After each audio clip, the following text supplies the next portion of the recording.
उस मैदान के करीब बीचों बीच एक विशालकाय पीपल का एक पेड़ था। लोगों का विश्वास था कि उस पेड़ पर कई चुड़ैल रहा करती है। दामू तो एक बार पीपल के पेड़ के नीचे से गायब ही हो गया था। तीसरे दिन सुबह उसे गांव वालों ने पीपल के पेड़ के तले बेहोश पड़ा पाया। सब उसे घर ले आए। अरे दामू, क्या बात है? तुम 2 दिनों से कैसे गायब हो गए थे? हम लोग बहुत परेशान थे। तबीयत तो ठीक है ना? मुखिया जी, अरे मत पूछो।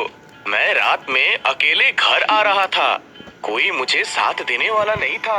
जैसे ही मैं मैदान में पेड़ के नीचे पहुंचा, अचानक एक औरत पेड़ से कूदकर मेरे सामने आ धमकी।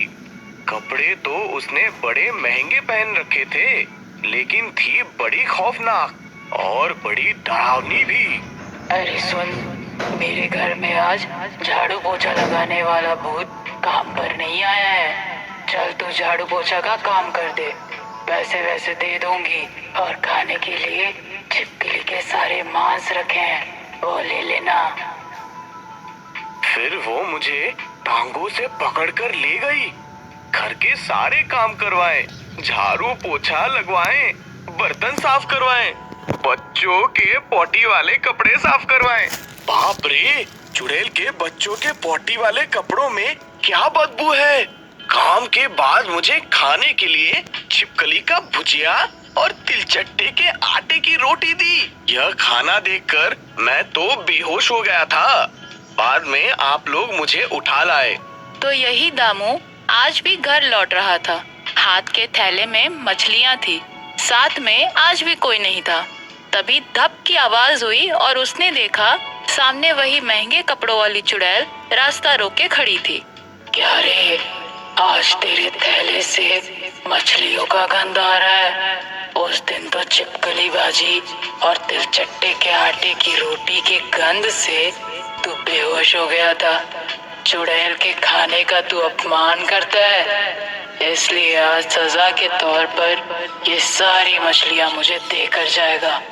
नहीं तो मैं अभी तुझसे अपने बच्चों के पोटी वाले कपड़े साफ करवाऊंगी। दामू को उस दिन चुड़ैल के बच्चों के पोटी वाले कपड़ों से बेहोश करने वाली बदबू का ख्याल आ गया। वो मछली के थैले को चुड़ैल की तरफ फेंक कर सरपट भागा। सीधा घर आकर ही दम लिया। बाप रे, आज बच गया उस चुड़ैल के हाथों से, वरना मेरा तो फिर से आज काम तमाम था। क्या दुर्गंध था उन कपड़ों में। उस दुर्गंध से तो कब्र से भी आदमी निकलकर भाग खड़ा होगा। उसे मछलियों के खोने का बड़ा अफसोस था। उसने सोचा कैसे भी वह इस चुड़ैल को सबक सिखाएगा। ऐसी सबक सिखाऊंगा उस चुड़ैल की बच्ची को कि जिंदगी में कभी फिर वो आदमियों से पंगे नहीं लेगी। बहुत सोचने के बाद उसने मन में एक तरकीब बनाई। आज दिखाऊंगा उस चुड़ैल महारानी को। तुझे तो मेरे जाल में आज फंसना ही है चुड़ैल महारानी। आज के बाद तेरा जीना हराम होने वाला है। तू मुझे छिपकली और तिलचट्टे खिलाएगी। देख, आज मैं तुझे क्या क्या खिलाता हूँ। तेरा हाजमा ना बिगाड़ दिया तो मेरा नाम भी दामू नहीं। शाम को घर लौटने से पहले वह बाजार पहुंचा। कुछ मछलियां खरीदी और कुछ नुकीले मछली फंसाने वाले कांटे खरीदे। कुछ तेज धार वाली पत्तियां खरीदी। फिर उसने इन सब चीजों को बड़े सलीके से मछलियों के पेट में डाला, ताकि पता न चले कि मछलियों के अंदर ये सब धारदार नुकीली चीजें घुसी हुई है। अब वो धीरे धीरे रात के अंधेरे में पीपल के पेड़ के पास पहुंचा और उसने देखा कि चुड़ैल वहां मौजूद थी। अरे दामुआ, आज भी तेरे थैले से मछलियों की खुशबू आ रही है। दिखा जरा कौन सी मछली तू लाया है। अरे देखो ना मौसी, तुम्हारे वास्ते ही तो लाया हूँ। अरे वाह, आज तो तुझे मौसी का बड़ा ख्याल आ रहा है। ये कहती हुई उसने एक ही बार में सारी मछलियां मुंह में डाल ली। और फिर क्या था, मछली के अंदर के नुकीले कांटे और पत्तियां उसके मुंह और गले को चीरती हुई पेट में पहुंची।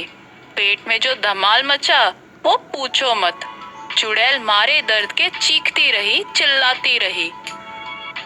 चुड़ैल धड़ाम से जमीन पर गिर गई और तड़पते तड़पते मर गई। भागलपुर